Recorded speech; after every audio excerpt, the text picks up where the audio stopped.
और दूसरा ये कि सिलेबस को पूरा करने में टाइम कितना लगता है, तो मैं सारे समझा देता हूँ।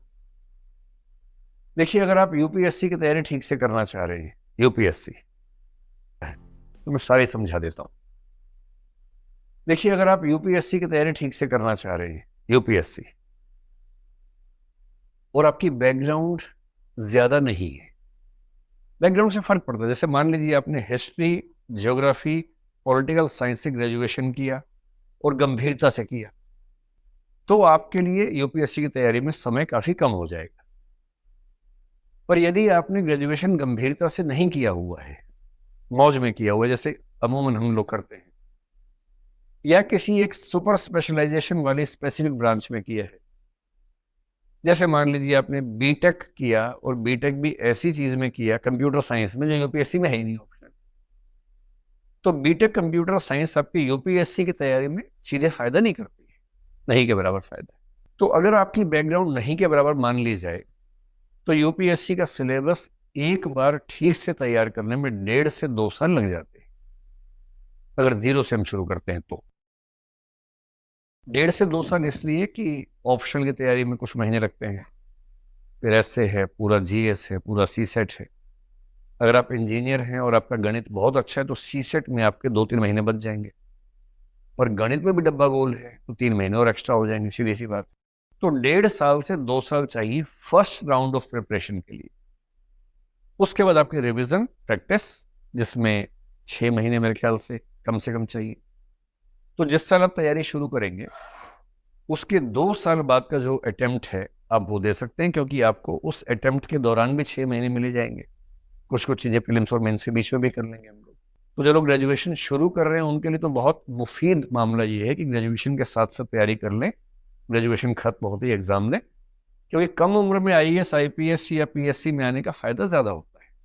सिंपल सी बात है, अगर मैं आईएएस की बात करूं, आईएएस बन के आप 5 या 6 साल में कलेक्टर बनते हैं, 9 साल में बड़े जिले में कलेक्टर बनते हैं, 13-14 साल में कमिश्नर बनेंगे, 17 साल की जॉब होने के बाद आप राज्य में सेक्रेटरी या केंद्र में जॉइंट सेक्रेटरी बन जाते हैं। वहां से 10 साल का स्टेग्नेशन है। लगभग 26 साल के आसपास की जॉब होने पर आप बनेंगे एडिशनल सेक्रेटरी, जो यहाँ पर एसीएस होता है राज्य में। और एसीएस बनने में या एडिशनल सेक्रेटरी बनने के लिए जरूरी होता है कि आपके पास पर्याप्त जॉब बची हुई हो। लगभग 30वें साल में आपको सेक्रेटरी बनने का ऑप्शन मिलता है केंद्र में। सेक्रेटरी का मतलब पूरी मिनिस्ट्री का ब्यूरोक्रेटिक हेड, जो बहुत बड़ा पद है। और आईएएस बनने में मजा उसी पद में है बेसिकली। और सेक्रेटरी बनने की शर्त क्या है? सेक्रेटरी के लिए एम्पैनलमेंट उसी का होगा जिसके पास कम से कम 2 साल की सर्विस बची हुई है। मोटी सी बात, जिस दिन आप सर्विस में जाएं, यदि आपके पास कम से कम 33-34 साल की सर्विस नहीं है, तो आप सेक्रेटरी पद का सुख आमतौर पर नहीं उठा पाएंगे। और सेक्रेटरी बने और बनते रिटायर हो गए, उसमें क्या मजा है? बन के 3-4 साल रहना भी चाहिए। तो मजा तब है जब आपके पास कम से कम 36 साल की सर्विस हाथ में हो। 60 में रिटायर हो जाते हैं। तो 24 साल में अगर आप सिविल सर्वेंट बन गए हैं, तो आप इस नौकरी का वो अधिकतम सुख उठा पाएंगे जो जिसके लिए लोग जाना चाहते हैं। और अगर आप अच्छा काम करते हैं तो क्या है कि सेक्रेटरी बनेंगे, पर यदि आप काम ठीक कर रहे हैं तो आपके रिटायरमेंट से पहले आपको एक्सटेंशन 2-3 साल का मिल सकता है। फिर आप 62 तक, 63 तक भी जब रिटायर होने वाले को 63 में एक दिन पहले सरकार क्या करेगी? आपको यूपीएससी के मेंबर बना देगी, 2 साल और मिल गए। या सीएजी बना दिया, कोई ऐसा पद जिसमें 65 साल तक रिटायरमेंट होती है। पर ये सारे सुख उनको मिलेंगे जो 24 साल, मैक्सिमम 25 साल तक ज्वाइन कर लेंगे मसूरी में आईएएस की नौकरी। इसलिए मैं आज के लिए कहने लगा हूं कि ग्रेजुएशन में अगर संभव है तो फर्स्ट ईयर के एंड के पार्ट से, नहीं तो सेकंड ईयर की शुरुआत से सीरियस प्रिपरेशन शुरू कर देनी चाहिए। और 2 साल आपको ग्रेजुएशन के साथ साथ ही मिल जाएंगे, तो ग्रेजुएशन खत्म होते ही आप तैयार हैं। और यदि आपकी उम्र 21 हो गई है, आमतौर पर ग्रेजुएशन 3 साल का जब करते हैं तो 20 में खत्म हो जाता है ग्रेजुएशन, तो 1 साल बचता है उसके बाद, अगर आप शुरू से सही टाइम पे। अगर 20 में ग्रेजुएशन हुआ और आपकी तैयारी एक बार हो गई है, तो 20 से 21 वाला जो 1 साल है उसमें revision, practice, answer writing skills, वो सब करना है। और 21 की उम्र होते ही सीधे दहाड़ते हुए यूपीएससी के अंदर जाना है और सीधे वहां से मसूरी की यात्रा पर निकल जाना है। हर साल ऐसे कुछ लोग होते हैं। पहला अटेम्प्ट, अभी इसी बार एक बच्चा है 136वें रैंक पे आया है, 22 साल का है, सेकेंड अटेम्प्ट है, आईएएस, प्रॉपर आईएएस में आ गया। पिछले साल एग्जाम दिया था, सिलेक्शन नहीं हुआ था 21 में, मतलब 21 का होने वाला था तब एग्जाम दिया था उसने, क्योंकि 21 के आप है या नहीं इसका फैसला 1 अगस्त को होता है। जिस साल आप एग्जाम देंगे उस साल की 1 अगस्त को आप 21 के हैं या नहीं है, इस बात से फैसला होता है। तो डेट ऑफ बर्थ अगस्त के आगे होने से बहुत फर्क पड़ जाता है।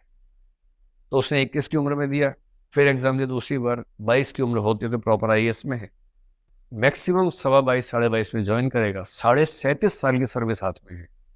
और 37.5 साल की सर्विस का मतलब है कि अगर सर्विस ठीक रही, बीच में दिक्कत नहीं कोई आई, तो कम से कम 7 साल केंद्र सरकार में सेक्रेटरी का पद मिलने वाला है।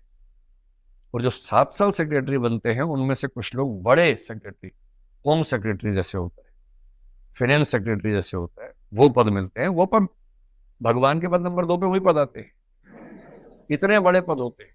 जैसे होम सेक्रेटरी के मैं आपको थोड़ा समझाऊं, होम सेक्रेटरी आईएएस होता है। अब उसका काम है पूरे देश की कानून व्यवस्था का ध्यान रखना। एक फोर्स का नाम है सीआरपीएफ, आपने सुना होगा। सीआरपीएफ का जो डायरेक्टर होगा, डीजीपी होगा, हेड होगा, वो आईपीएस होगा।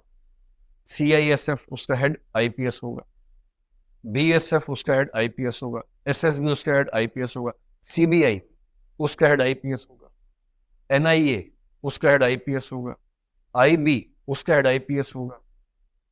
इन सब का हेड होम सेक्रेटरी है। आप वो रैंक समझिए मैं जिसकी बात कर रहा हूं। जो व्यक्ति इन सारी ऑर्गेनाइजेशंस की रिपोर्टिंग लेता हो और इन सब के माध्यम से इंश्योर करता हो कि देश सुरक्षित रहे, ये पद ऐसे नहीं मिल जाता है। इस पद के लिए कम से कम 35-36 साल की सर्विस हाथ में होनी चाहिए, और वो तभी है जब 24 साल तक आप सर्विस के अंदर चले जाए, मसूरी की यात्रा अपनी कर जाए। इसलिए अगर आपकी ग्रेजुएशन चल रही है, आपने बताया था ना, तो ग्रेजुएशन के साथ में थोड़ी सी मेहनत कर लेंगी तो अच्छा रहेगा।